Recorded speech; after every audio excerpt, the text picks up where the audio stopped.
Someone on the forums asked to demonstrate a program like the HelloWorld program, opening a stage and assigning an MDL material, possibly one from our materials library, onto a cube or a mesh.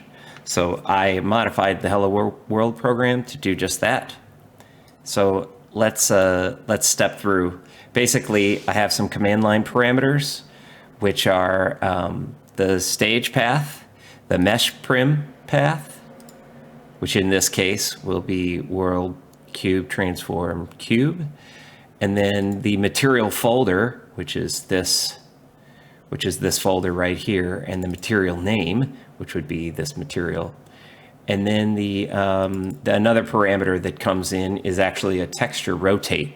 It's an input parameter on the material, and I'll show you how that gets set.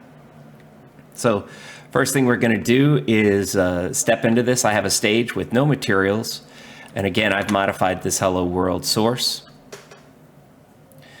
All right, so I'm going to hide this app. I don't need that window. The first thing I'm going to do is I'm going to look for my mesh prim. So I'm going to open the stage. Okay, the stage is open. And I'm going to get the prim at the path, the mesh prim path being world cube transform cube. And then if it finds it, it returns the USDG on mesh. So if it's valid, it'll find it, print out a little message about, actually we'll take a look at it. So it found the mesh. It's going to apply this material wood/walnut with a texture rotation of 27.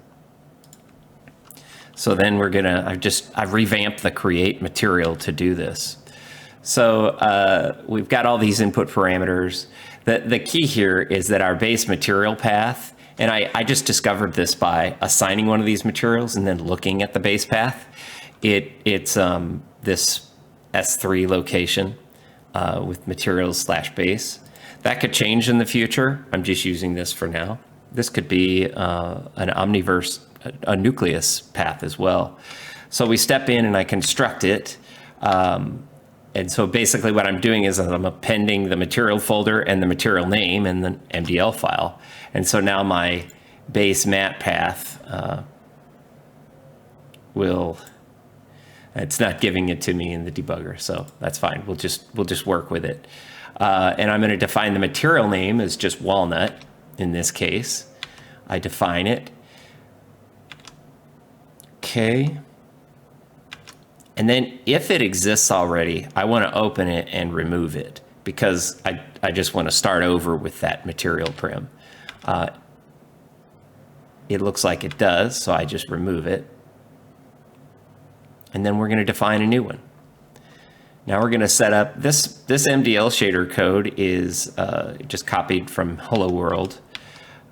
It's creating it, setting the source asset.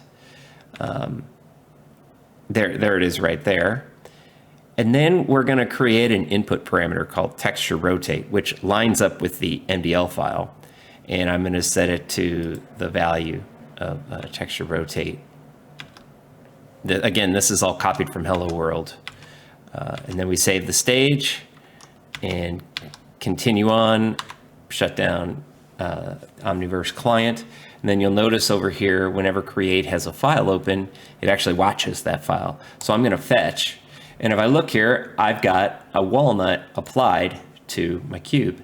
And if I also look at the parameters, I'm going to scroll down and go to the UV parameters. See this texture rotate. And remember that's texture underscore rotate is set to 27.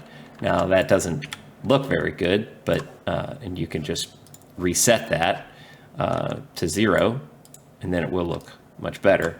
But I wanted to demonstrate that the program could set any of these parameters. All you have to do is hover over them, look at the type and the actual input name, and you can do the same. If I look here, what's important is there's my input, there's the input name, and there's the type. It could be float, it could be, these are all float 2. And then you just set it that way, and then you set the value. So that's a quick example of how to open a stage, set a material, an MDL material from this library on a Prim in that stage, and edit one input parameter.